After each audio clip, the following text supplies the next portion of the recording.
I was supposed to become an eternal caretaker for some wealthy Guardian household.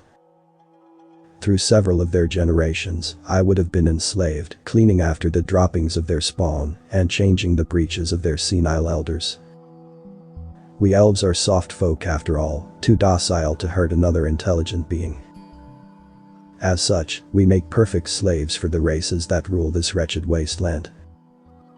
So cleaning up Guardian shit till my dying breath, that is what I would have been doing if it had not been for the human called Hellesbjorn. From a fresh raid, a young elf. Very long lifespan, can last up to 5 generations. An auctioneer with a screechy voice shared, his voice slightly muffled by the cloth covering his mouth and nose. It was protection from the never-ending dust and sand. Always a smart long-term investment for a household. We start bidding at 2,000 guldens. The auctioneer was a Guardian of barely 4.5 feet, which meant I towered over him while he paraded me around the slaver's flat trailer. It also meant he caught a lot less dust than I did. Sand everywhere, I could barely see the other slaves who were still in the cage on the trailer next to me. It was filled to the rim with all kinds of races. Slender and quick DeLoreans, feline hunters caught by the slavers a few days ago. A few creepy silver snakes who make my skin crawl with their pitch black eyes. The rest were pretty much your typical herbivore races. My knife has sharper wit than those. Do I hear 3,000 guldens? 3.5, 3.7, 3.8. I never really thought about what my life should be worth in guldens, but I liked where this was headed. Then again, I was young, flexible, pretty even among elves.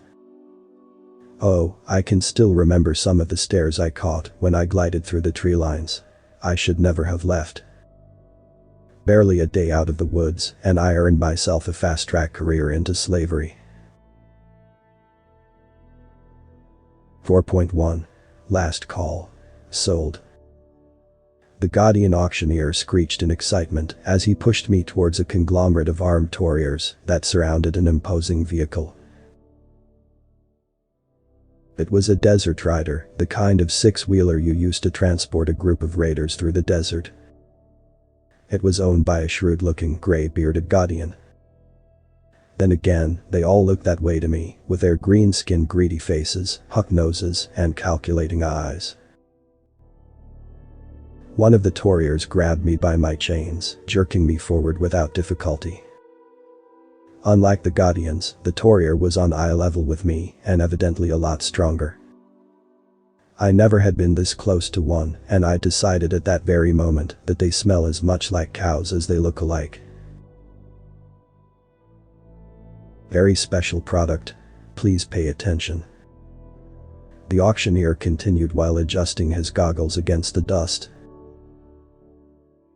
I, at first, thought she was also an elf when the new slave got pushed forward, but quickly realized my mistake. She did not have fur like most of the races, hence my confusion. But she was clearly anything but an elf. Her muscles were more toned, and her build looked stronger.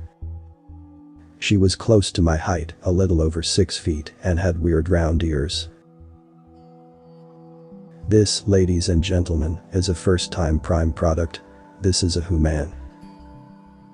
The auctioneer let the word hang, as if some exotic word would impress me.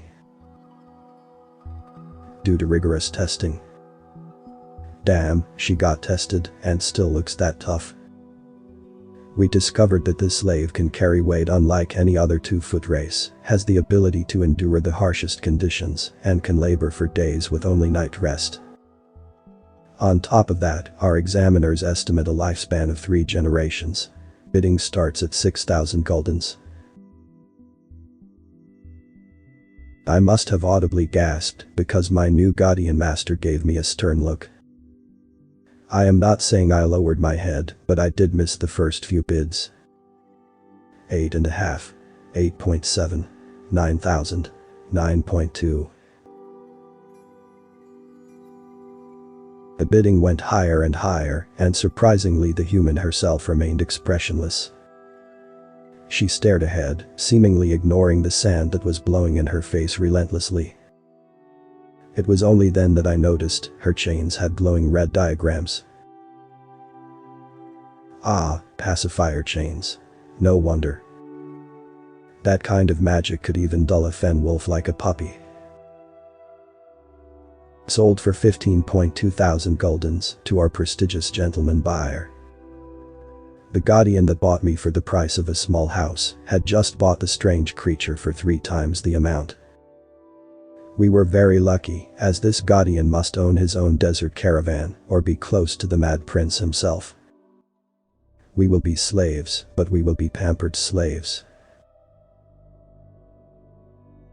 The wealthy guardian bought a bunch of other slaves after, and the alien creature was shoved together with me into a cage wagon that was attached to the desert rider.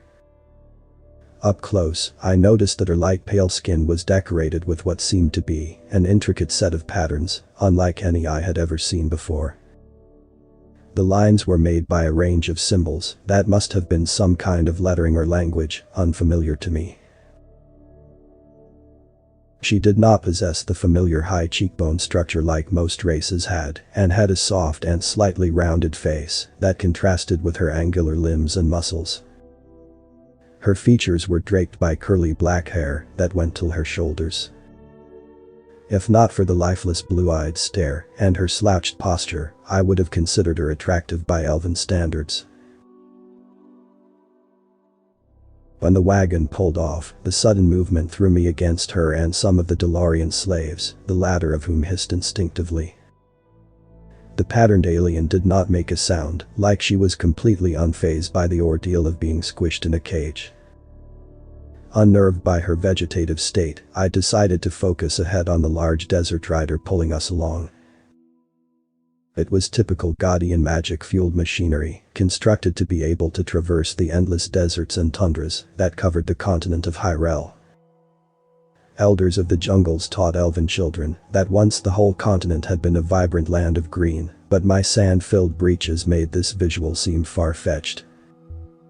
The slavers that had captured me on their bikes had transported me for several days straight across what seemed to be an unending wasteland. I had had so much dust in every crevice for the last week, I cannot even recall what green vegetation looked like anymore. It seemed that the Guardians had found a way to harvest magic through complex diagrams that fueled their insane constructs. How exactly it worked was incomprehensible to me. But here I am, getting dragged through the desert once more.